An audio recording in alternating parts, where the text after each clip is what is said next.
The views expressed on this podcast are those of the participants, not of Reuters News. Markets, contrary to orthodox libertarian ideology, markets actually don't function on their own.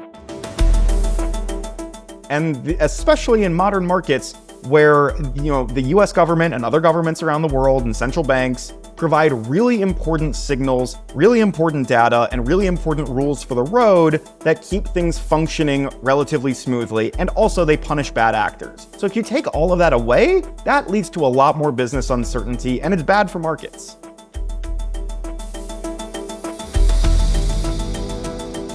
Push and pull hirings and firings, orders to centralize minute command over federal agencies, showdowns over access to sensitive data and payment system, and a growing battle over judicial pushback to all of this. The early days of President Donald Trump's administration may be confounding on many fronts, but he and his advisors attempt to slice through the thicket of dispersed institutional power that typically restrains the White House is a constant. Whether this scrambling of both custom and legal precedent to empower the executive threatens the very goals Trump's backers thought they were pursuing is the subject of this week's Viewsroom.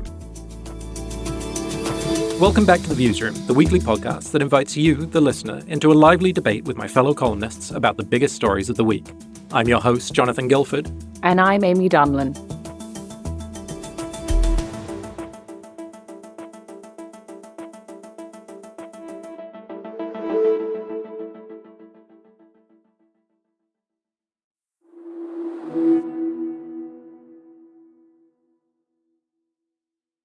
Donald Trump is hardly alone in bristling against the checks on the presidency imposed by legislators, judges, and even heads of agencies inside his own government. But he and close advisor and Tesla boss Elon Musk have pushed this uniquely far. Yet that doesn't seem to have won much enthusiasm from the business interests that usually line up behind his Republican Party. Deal-making is at a low ebb. An early market upturn has petered out, and executives are expressing dismay over tariffs. So, Jonathan, quite a lot for business leaders to kind of make their way through, right? Because, yeah, exactly. You have tariffs. That's one issue you have to contend with and think about if you're planning a big takeover or deal. And then there's this other element, right? Which is like whether the government and the courts are going to go to battle. I mean, they already are in some ways. But how are people taking this in the US? When you're speaking to bankers who, we kept hearing in the lead up to the Donald Trump presidency that we were going to see this big flurry of deals that we just hadn't seen in recent years. We would see IPOs, we'd see, business back on. We haven't really seen that, though. Right. It's kind of funny because I think for years, and especially during previous presidencies, people would always line up this argument like, oh, you can't do this, that, or the other, because what about uncertainty? You'll create an uncertain business climate. And it was always kind of unclear, like, what exactly that meant or what effect it had. But, like, if there's one thing we really are getting right now, it is uncertainty. And it seems like maybe that really does have some kind of tangible effect. I mean, to be honest, we have the perfect guests to discuss what is going on here. Here with us on the Viewsroom are Gabriel Rubin, Breakingviews Washington, D.C. correspondent, and Jeffrey Goldfarb, Global Corporate Finance Editor. Gabe, Jeff, welcome back to the Viewsroom. Good to be here. Thanks. Gabe, you've written a bit on the impending potential showdown between the White House and the courts, as well as covering the sort of general mania of Musk's mass firing first approach to government efficiency. Can you just map that out a little bit for our listeners? Why is what's happening so unusual, and how does it challenge the way that governance usually works in the U.S.? Yeah, I mean, the U.S. has had a civil service for well over 100 years. It was actually a relic of the first Gilded Age, if perhaps we are now in our second Gilded Age. And it has served the U.S. well. We've had a professional government with civil servants who are devoted to their jobs in most cases and can build careers within the government and build up significant amounts of expertise.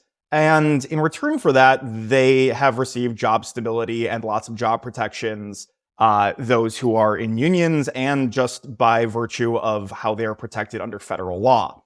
It doesn't mean that Republicans specifically haven't wanted to cut those jobs over the many decades, but for the most part, obviously there have been periods of ebb and flow in terms of federal employment, but the goals that the Trump administration is now pursuing are goals that have existed for years, but Republicans have sort of accepted that the law is not in their favor. But now that seems to be out the window, and they're attempting to fire thousands and thousands of federal employees without any good cause. They're trying to shut down congressionally mandated agencies without congressional action. And while we're still in the early days, it doesn't feel like it, but it's only been, a month plus of this administration. But the court battles are still to come over whether they can simply fire people for no reason, people with job protections, people who in their job description or in their job protections it says they can only be fired for cause. He's also Trump and Musk really are trying to fire people who have been approved by the Senate, people who have received a vote on their position. And oftentimes they serve on government commissions that are split between Republicans and Democrats. And those commissions are set up on purpose. So like the Securities and Exchange Commission, which many of our listeners certainly know about, that is split between Republicans and Democrats. The administration in charge has the chairman and the majority, but it's split between Republicans and Democrats, and that yields a consensus-based approach. And it's served the US well for many, many decades. And Trump is essentially trying to make the entire government, the independent agencies, all of the other agencies, directly under his thumb, and they're doing it by sort of a slash and burn approach that has not yet worked its way fully through the courts. But I mean, Jeff, if I could bring you in here. So does this leave you in a sort of limbo? So if you were to just take a step back, you have a president who seems to value unpredictability, right? And big, fierce threats in trade policy. And now he's making big existing, changes to existing programs. I mean, you've loads of staff losses. I mean, the SEC, which Gabe has just mentioned, this all creates so much kind of unpredictability, as I kind of said before, in a way that I can't imagine business is that comfortable with. How do you see it, Jeff? I would agree with you, except there's a couple things at play here, right? The word uncertainty comes out of CEO mouths and investor mouths an awful lot during Democratic administrations. So uncertainty is actually not uncertainty. Uncertainty is code for policies we don't like.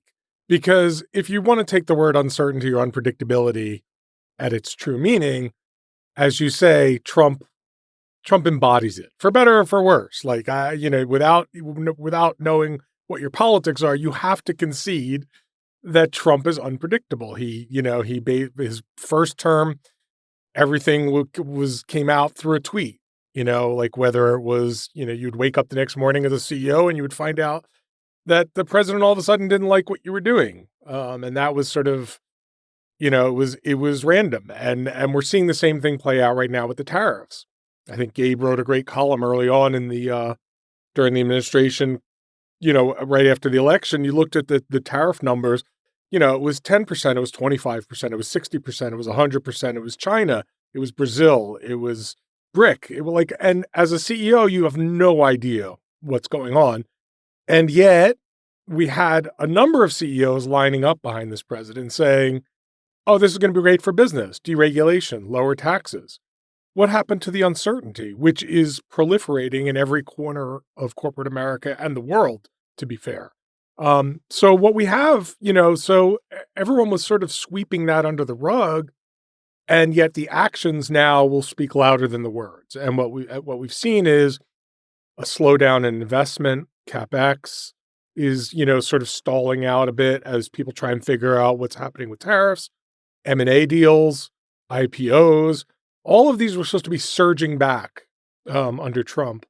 And even the stock market, the S&P 500 is sort of, it had a little bit of what people call the Trump bump.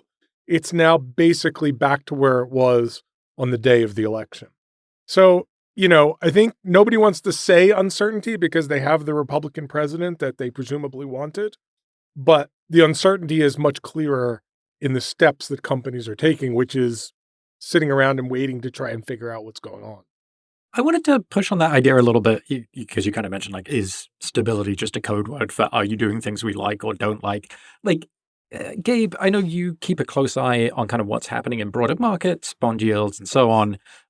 Do you think there is a case to make that, whatever any individual CEO might think in their heart of hearts, just instability in and of itself, this unpredictability from what Trump is doing in terms of reshaping the government, like that alone is some kind of issue beyond like the value of or merit of any individual policy. Yeah, I mean, I think that there are certain regulations that or government institutions that perform services that companies absolutely need, and they're only sort of realizing it when those services are either taken away or being threatened to be taken away, or the people who actually know what they're doing are being fired. And that's the sort of issue with this slash and burn approach, led by Musk and his lieutenants, who really know nothing about the functioning of the US government. There are, of course, ways to make the US government more efficient. But, just to take an example, so they have essentially attempted, we'll see where this goes in the courts, but the Trump administration has essentially attempted to gut the Consumer Financial Protection Bureau, which, if you may recall, was created under the Dodd-Frank Act, which followed the financial crisis, the brainchild of Senator Elizabeth Warren. It is made to protect consumers and allow them to deal with issues of consumer credits, etc. Has returned a lot of money to consumers. So what they also do is publish really important mortgage market data. And, in the course of, coming in and trying to shut down this government agency, they don't seem to have realized, well, they did realize once the market reacted, but they didn't seem to realize that the CFPB publishes really important mortgage data that mortgage bankers use every single day and rely on to have an open and clear and functioning markets. Markets, contrary to orthodox libertarian ideology, markets actually don't function on their own. And especially in modern markets where, the US government and other governments around the world and central banks provide really important signals, really important data, and really important rules for the road that keep things functioning relatively smoothly, and also they punish bad actors. So if you take all of that away, that leads to a lot more business uncertainty, and it's bad for markets. And Jeff, if I could again bring you in here. So if you are a CEO or a deal maker, you're trying to make a decision on what to do next. Would it make sense to sort of see how this all plays out? This whole, like, as in when this goes to the courts, that the courts hopefully will stand up and these institutions will be, reinforced in a way that makes you comfortable. I mean, is that sort of the thinking of what you would expect people to be doing?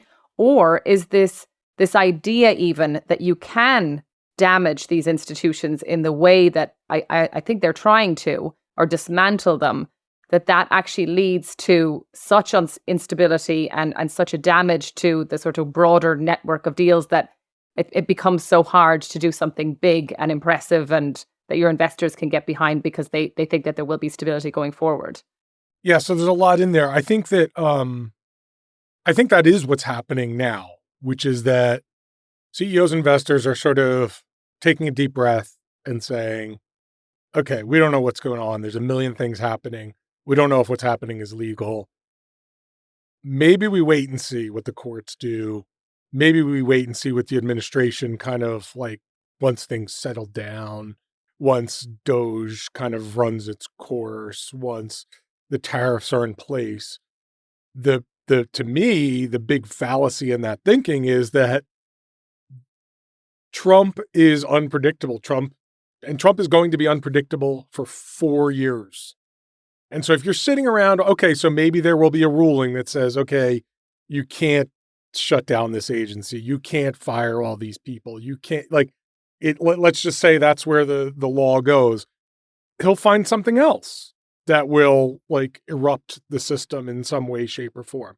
So if you're sitting around waiting for stability, you're going to be waiting at least 4 years before you make a decision.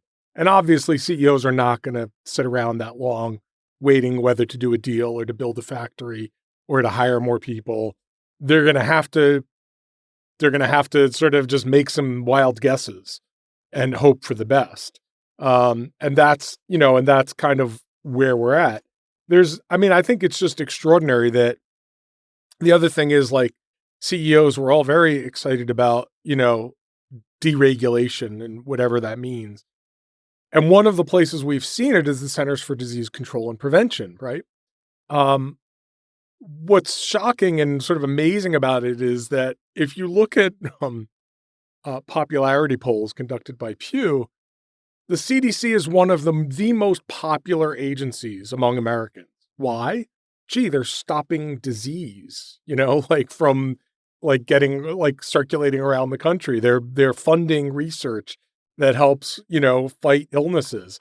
They're the ones, aren't they? Like when there's like an E. coli outbreak of like onions and cheeseburgers in McDonald's, they're the ones who tell you, for how long you can't eat these burgers for. That's what's interesting is like this popularity is even after COVID, where this whole controversy was stirred about like what their guidance was and what they didn't do and all of that. I mean, the fact of the matter is that this is an essential service that our tax dollars are paying for. That a lot of people actually are happy. Like, you hear people rambling on about like, oh, my government money's being wasted. And sure, there's waste in the government. In a big bureaucracy, there's going to be levels of waste. The CDC is probably not the top target for that kind of thing. The other thing, I mean, he's going after, and this won't affect companies as much, but, he's going after the National Park Service, like one of the most popular things in the United States. It's just extraordinary. And now he may go after the post office, which is like the most popular, or like, I think it's number one, right, Gabe? Second behind national parks. Behind national parks in terms of the most popular kind of service that's offered to Americans using their tax dollars. Actually, even the post service is mostly self-funding, actually. But but anyway, so I mean, this is the world that I think CEOs are living in, investors are living in. I think they're going to have to come to grips with the fact that there is not going to be stability of any sort, even as each of these things gets, the tariffs, the regulation, all of these things get sorted out. They will get sorted out. There will be some sort of resting place, but there will be other big factors, whether it's the bond market, whether it's the stock market, that will be reacting to consumer confidence that gets swung around by the president's whims. Well, it's interesting, and Gabe, I'd actually like both of your views on this, because we wrote a prediction, which was published back in December, about what could chasten Trump, and one of the things was the bond market. That the bond market, if the yields went up, that he really wouldn't be able to do as many things as he had sort of laid out. And similarly, Jeff, from what you're talking about, so you see capex going down. You see the stock market. I mean, he talks an awful lot about the stock market going back down to where it was on election day.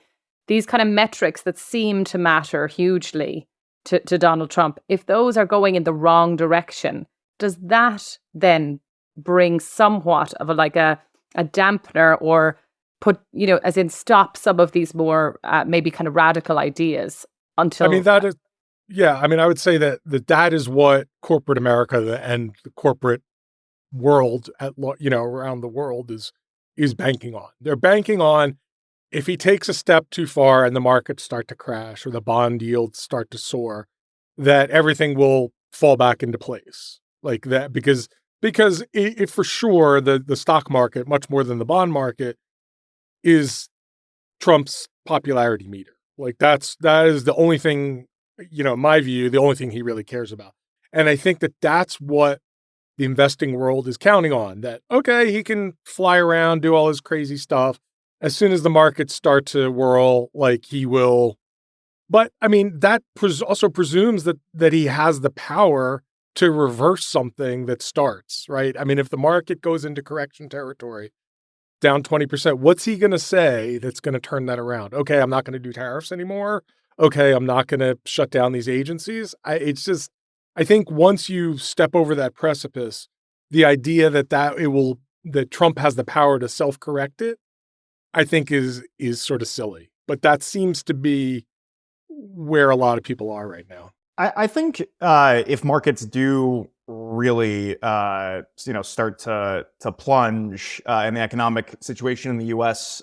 Starts to worsen significantly, I think that actually spells the most doom for his legislative agenda, because people in Congress actually need to get elected again. I mean, Trump does talk about running for a third term, but that would be obviously unconstitutional in the first place. So we'll leave that for another discussion. But I do think that, whether there is some sort of, deep correction inequities, or people the markets get spooked by deficit spending. Basically, Republicans in Congress right now are going through this budget exercise to figure out how much they can spend on tax cuts, and really that, but also border security and cutting some social programs, including perhaps Medicaid and Medicare.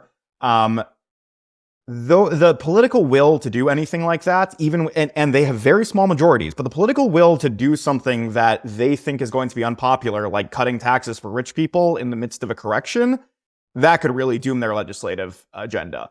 Will Trump be constrained by those forces in the same way when he doesn't actually have to run for re-election? I think the jury is out on that one. Right. And I mean, like, the bigger question looming over this, right, is sort of whether the pathways through which that feedback reaches the White House get permanently damaged, right? E.g., does the White House begin to do stuff that just like runs in the face of what the courts are doing to try and push back? Do you get individual agency heads who, we kind of had some of them maybe sort of pushing back against some of Elon Musk's mass firings or pretexts for such? Like, Gabe, obviously you've been following what's been happening in the courts. Like, is there a real danger of that kind of showdown where like all of the normal feedback loops between the different parts of government just begin to break?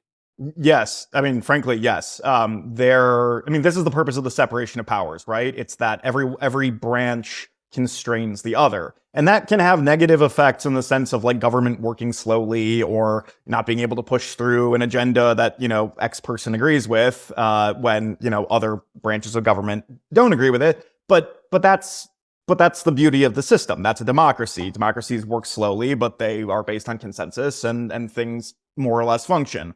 The biggest risk is certainly that Trump and the administration choose to simply ignore court rulings, they're already ignoring the will of Congress by attempting to impound appropriations, to put that in actual terms, to not spend the money that Congress told them to spend, which they do not have the authority to do. So if the courts say, hey, you actually need to, you need to send that aid out, you need to fund this agency, you need to make that payment, we've already seen evidence that they are not restarting all of the payments that they have stopped. And if that continues, if that really sort of becomes their strategy and they simply say, well, these courts don't have authority over us, it's limiting the executive's ability to do his job, that is the definition of a constitutional crisis, because it would be a complete disregard of the checks and balances that are inherent to the U.S. system.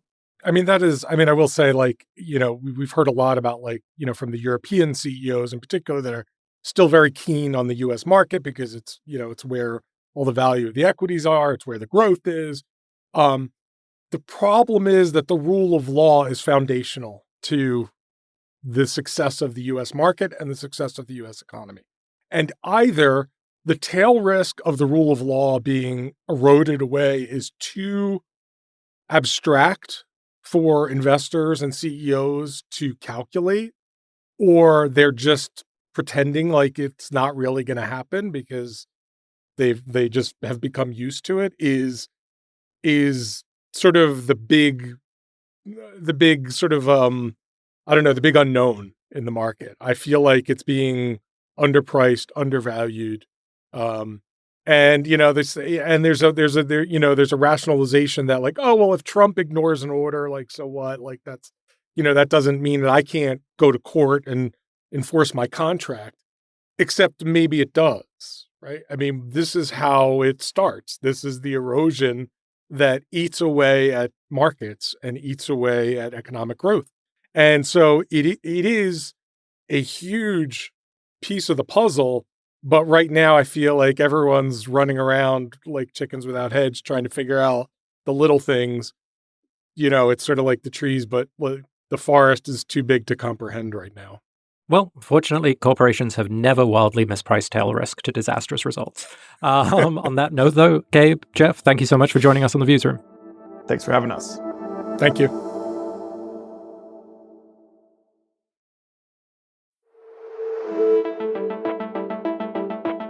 Thanks for tuning in. This podcast was produced by Oliver Taslich in London. You can listen to a new episode of the Viewsroom every Thursday on the Reuters app or your favorite platform. And don't forget to tune in to our sister podcast, The Big View, every Tuesday, as well as other great podcasts from the Reuters team.